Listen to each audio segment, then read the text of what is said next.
On retrouve donc Fanny pour BFM Lyon et vous. Donc vous répondez à la question d'une téléspectatrice qui subit la panne de l'ascenseur de son immeuble depuis le mois de mai.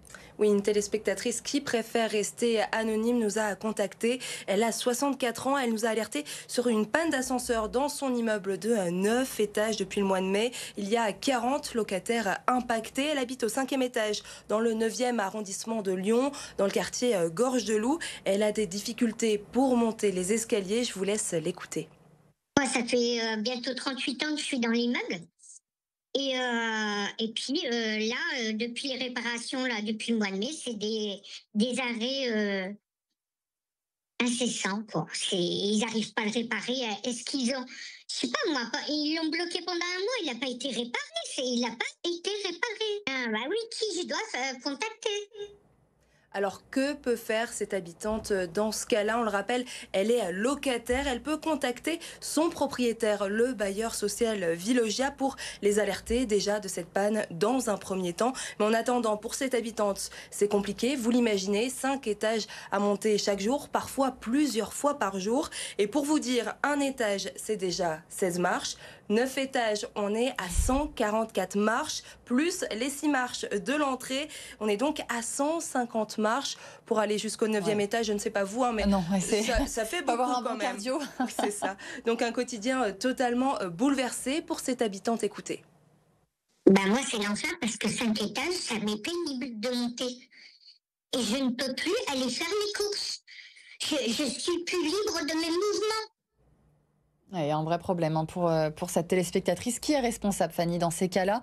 Est-ce qu'elle doit se tourner vers son propriétaire? Alors j'ai justement posé cette question à Maître Faccini du cabinet Faccini dans le 3e arrondissement de Lyon. Écoutez. Le propriétaire est responsable et le syndic doit tout mettre en œuvre pour faire en sorte que ces équipements soient conformes. C'est l'article L134-3 du Code de la construction. On peut avoir une diminution de loyer parce qu'on a une perte de jouissance, on peut avoir une diminution des charges locatives parce qu'aujourd'hui les charges locatives comprennent et sont calculées au prorata de la maintenance de l'ascenseur. Donc en tout cas, le coût fait partie des charges locatives, donc on peut s'interroger sur le dégrèvement de ces charges ou un remboursement partiel au moins de ces charges.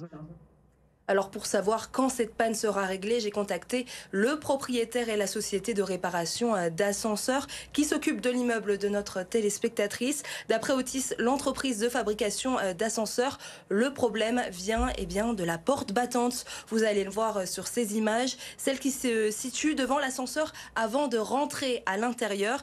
Il y a une porte à chaque étage et c'est celle du rez-de-chaussée de l'immeuble qui a été tordue. Vous savez, quand on tire la porte alors que l'ascenseur n'est pas encore là. Et celle-ci ne peut donc pas être réparée. La porte palière a bien été commandée suite à l'intervention du technicien pour déterminer le problème. Mais vous vous en doutez, ce n'est pas si simple. Les délais pour recevoir cette nouvelle porte sont longs, 6 à 8 semaines d'attente. Alors la solution provisoire dans ce cas-là, l'ascenseur va démarrer à partir du 1er étage puisque la porte du rez-de-chaussée est abîmée mais pas celle du 1er étage. Les habitants de cet immeuble devront quand même monter quelques marches du rez-de-chaussée jusqu'au 1er étage pour accéder à l'ascenseur en attendant que la porte du rez-de-chaussée soit changée. C'est environ 22 marches, donc moins que tout à l'heure. C'est déjà ça. Pour monter ses courses ou pour déménager, parce que moi ça m'est déjà arrivé d'avoir un ascenseur en panne pour un déménagement, c'est très compliqué. Comment on peut faire pour cette habitante? Parce qu'il n'y a quand même qu'un étage, ça peut être quand même très handicapant, notamment quand on porte un frigo, Bien sûr. machine à laver. Effectivement, donc elle peut contacter son bailleur social et dans ce cas la Villogia lui propose du portage, c'est-à-dire que les locataires comme cette téléspectatrice qui ont besoin d'aide pour monter ces courses peuvent prévenir le bailleur pour que les courses soient portées jusqu'à l'ascenseur. Des rendez-vous seront donnés, pour cela il faut contacter le 09 69 37 36 35. Le bailleur nous a confirmé que dans cet immeuble il n'y a pas de locataire PMR à mobilité réduite, Victoria. Et si, comme cette téléspectatrice, on a une panne d'ascenseur, mais que le problème dure un petit peu et ne se règle pas? Comment on fait? Alors, si vous avez contacté votre syndic ou votre propriétaire, dans le cas de notre téléspectatrice, et que rien ne change, dans les jours qui suivent, vous pouvez faire une lettre recommandée avec une mise en demeure. C'est assez courant, les pannes d'ascenseur. J'ai moi-même été témoin, j'ai connu des pannes d'ascenseur. On connaît tous donc quelqu'un qui a subi ces désagréments. Pourquoi c'est si souvent en panne? Eh bien, Victoria, ils sont souvent en panne puisqu'ils ont un certain âge. Les pièces s'usent. Cet ascenseur date par exemple de 1972. Il a 53 ans. Donc il y a des contrats d'entretien des ascenseurs. C'est ce qu'on appelle les maintenances. Parfois l'ascenseur a 5 ans, 15 ans, 20 ans ou dans ce cas 53 ans. Donc il y a des visites de routine pour vérifier que tout fonctionne bien. L'alarme, la porte, elles ont lieu toutes les 6 semaines normalement. Et puis j'imagine que les réparateurs, ils ont beaucoup de travail avec toutes ces pannes d'ascenseur régulières. Effectivement. Et si les techniciens constatent de l'usure, l'entreprise fait des recommandations aux propriétaires, aux bailleurs de l'immeuble, et c'est aux propriétaires, aux bailleurs de décider. Donc il faut qu'ils prennent aussi les rendez-vous et que les techniciens soient là, qu'il n'y ait pas d'autres rendez-vous dans leur cas. Et dans le cas de cet immeuble, normalement, la porte ne doit pas être tordue, ça ne doit pas se produire, c'est dû à son utilisation.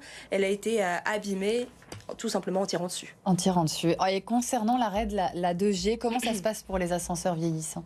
Alors, plus de 230 000 ascenseurs sont menacés de panne en 2026, avec la fin de la 2G sur 654 000 appareils, comme l'a signalé Alain Meslier sur RMC au mois d'août. Donc ça arrive vite, 2026.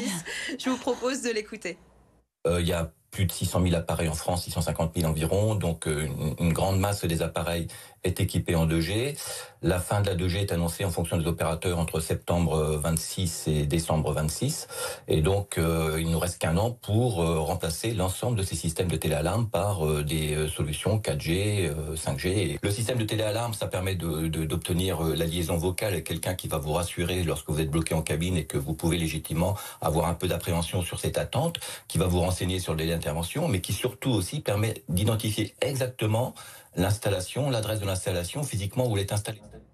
Alors Jordan nous a rejoint en plateau. Est-ce que vous aussi, vous avez un ascenseur? Vous avez déjà eu des soucis? Alors moi, je n'ai jamais eu de problème d'ascenseur, mais ça touche beaucoup de monde, à tel point que, je ne sais pas si vous le saviez, mais il y a la ministre de la ville qui a lancé un plan ascenseur. On l'avait rencontrée, elle était venue ici à Lyon, on avait pu la rencontrer, elle avait même dit, moi je veux être la ministre des ascenseurs qui fonctionnent, qui sont à l'heure. Ce serait pas mal. Comme quoi le sujet touche vraiment tout le monde et impacte tout le monde. Il faut bien vérifier qu'on n'ait pas un ascenseur vieillissant, parce que dès 2026, ça va être compliqué. Moi j'ai de la chance, je suis au rez-de-chaussée.